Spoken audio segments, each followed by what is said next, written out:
अब हम उस खबर का विश्लेषण करेंगे जो ये बताती है कि देश के दुश्मनों को या तो सरेंडर करना होगा या फिर उनका खात्मा पक्का है। ऐसे में गृहमंत्री अमित शाह के उस कमिटमेंट का जिक्र होना जरूरी है जिसमें उन्होंने ये कहा था कि अगले साल 31 मार्च तक सशस्त्र नक्सलवाद को पूरी तरीके से खत्म कर दिया जाएगा। और आज जो खबर महाराष्ट्र के गढ़चिरौली से सामने आई वो इस कमिटमेंट पर मुहर का काम कर रही है। महाराष्ट्र के गढ़चिरौली में पुलिस को नक्सलवाद के खिलाफ बड़ी सफलता मिली, जहां पर खतरनाक नक्सली मल्लौजुला वेणुगोपाल राव ने 60 अन्य नक्सलियों के साथ पुलिस के सामने सरेंडर कर दिया, हथियार डाल दिए। एक समय जो नक्सलवाद देश को आंखें दिखा रहा था, जो सीधा सरकार तक को टक्कर देता था, वही नक्सलवाद अब अपनी अंतिम सांसें गिन रहा है। क्योंकि नक्सलवाद और नक्सल की जमीन को जिस तरीके से सुरक्षा बल खत्म कर रहे हैं, उससे इतना तो तय है कि नक्सलियों के लिए बचने का सिर्फ एक ही रास्ता है और वो है देश के कानून के सामने सरेंडर। और यही वजह है कि अब नक्सलियों को यह एहसास हो रहा है कि उनका साम्राज्य अब समाप्ति की ओर है और ऐसे में सरेंडर करना वो तरीका है जिससे जान बच सकती है। गढ़चिरौली जिले के दक्षिणी हिस्से में घने जंगलों में एक गुप्त जगह पर यह सरेंडर प्रोसेस होने की जानकारी मिली है।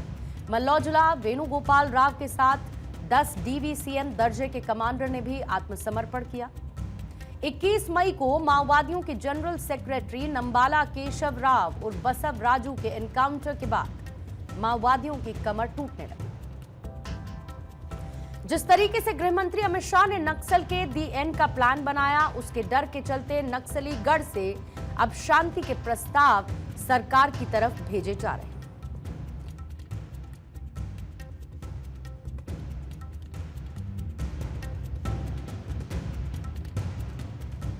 गढ़चिरौली का यह घटनाक्रम माओवादी संगठन के लिए एक बड़ा झटका है और पुलिस और राज्य सरकार के लगातार अभियान के चलते यह संभव हो पाया है।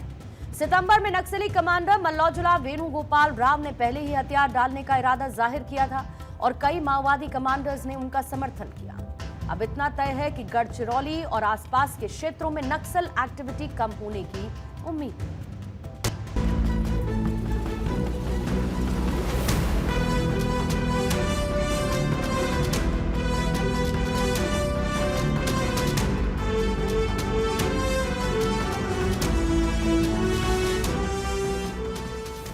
सरेंडर पॉलिसी हमने बनाई है। आइए हथियार डाल दीजिए। हथियार लेकर बस्तर की शांति को अगर आपने छिन्न विछिन्न करने का काम किया, हमारी सशस्त्र CRPF, छत्तीसगढ़ पुलिस मिलकर इसका जवाब देंगे।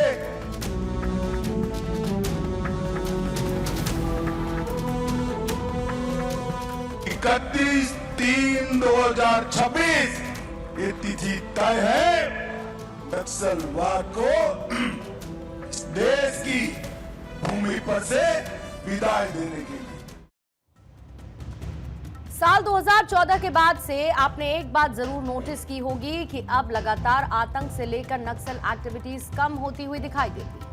वजह यह है कि इसका खात्मा लगातार हो रहा है, सरकार की पॉलिसीज मजबूत हो रही हैं।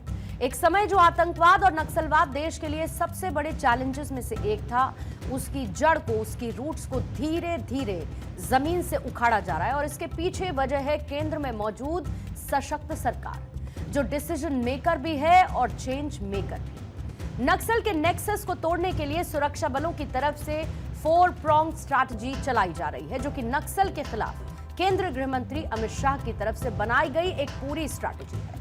और इस स्ट्रैटेजी के तहत जहां सिक्योरिटी ऑपरेशंस, जहां नक्सली नेतृत्व को निशाना बनाना, बुलेट्स का जवाब बुलेट से देना शामिल है, लेकिन इसमें मासूमों की रक्षा को प्राथमिकता पर रखा गया है।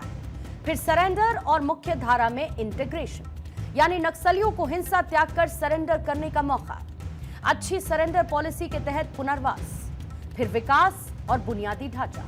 जो नक्सल प्रभावित इलाके हैं उसमें सड़क से लेकर स्कूल से लेकर अस्पताल, बिजली, पानी, बैंकिंग सेवाओं तक पहुंचाना। सरकार का मानना है कि नक्सलवाद विकास का दुश्मन है और इसीलिए विकास के जरिए ही इसको कमजोर किया जा सकता है। फिर आइडियोलॉजिकल बैटल। नक्सल बेसिकली एक विचारधारा है और ऐसे में इस विचारधारा पर प्रहार ही इसके खात्मे की सबसे बड़ी वजह बनेगी। खुद गृह मंत्री अमित शाह ने कहा कि केवल हथियारों से नहीं, नक्सल विचारधारा से लड़ना जरूरी है। यानी पूरी प्लानिंग के साथ आज लाल सलाम का खात्मा किया जा रहा है। नक्सलवाद इस वक्त इंटेंसिव केयर यूनिट में है और जैसा कि गृह मंत्री अमित शाह ने नक्सलवाद के दी एंड की तारीख काफी पहले देश को बता दी थी, जिसको लेकर पूरी रणनीति के साथ काम भी हो रहा है। कैसे पिछले कुछ सालों में इसे ग्रास रूट लेवल पर उतारा गया है, यह भी आप जान लीजिए। यानी केंद्र सरकार की तरफ से 2019 के बाद राज्यों की सुरक्षा क्षमता निर्माण पर भी बल दिया गया। एसआरई और एसआईएस योजना के तहत लगभग 3,331 करोड़ रुपए जारी किए गए, जो लगभग 55% की वृद्धि को दिखाता है। इसके माध्यम से फोर्टिफाइड पुलिस स्टेशन बढ़ाए गए और इस पर लगभग 1,741 करोड़ रुपए खर्च हुए। पिछले 6 साल में 336 नए सीएपीएफ यानी सेंट्रल आर्म पुलिस फोर्सेस के कैंप बनाकर सुरक्षा के वैक्यूम को भरने का काम सरकार ने किया।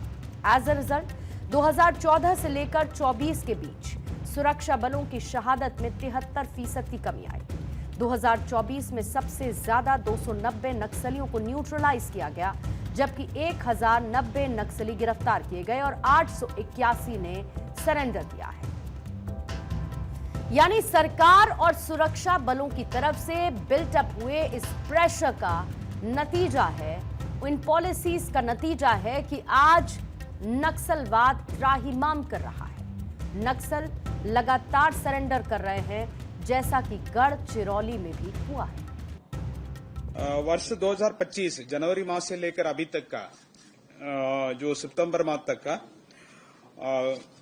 कुल 157 पुलिस मतलब हथियार बरामद हुआ है नक्सली के पास से। उसमें से पुलिस से लूटा गया वेपन है 58 है, रेगुलर हथियार 20 है और देसी हथियार 68 है।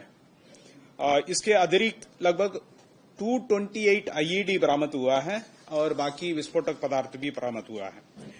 कुल गिरफ्तारी है 266 है, नक्सलियों को गिरफ्तार किया गया है। इसमें काफी सीनियर मेंबर्स कई लोग हैं, रीजनल कमेटी मेंबर्स 2 हैं, जोनल कमांडर्स 1 हैं, सब जोनल कमांडर 2 है, एरिया कमांडर 9 है। अब हम गृह मंत्री अमित शाह के उस स्टेटमेंट का भी एनालिसिस करेंगे जिसमें मौजूद नंबर्स ये बताते हैं कि साल 2025 नक्सलियों के लिए वो साल साबित हो रहा है जिसमें उनका गढ़ पूरी तरीके से ध्वस्त हो रहा है। इस साल अब तक किस किस तरीके से प्रहार नक्सलाइट्स पर हुआ, ये भी आप जान लीजिए। गृह मंत्री अमित शाह के मुताबिक 2025 में अब तक 270 नक्सलियों को न्यूट्रलाइज किया गया, 680 गिरफ्तार किए गए और 1225 ने सरेंडर किया है। यानी अगर एक कंपैरिजन करेंगे तो आत्मसमर्पण और गिरफ्तारी की संख्या न्यूट्रलाइज की संख्या से ज्यादा है।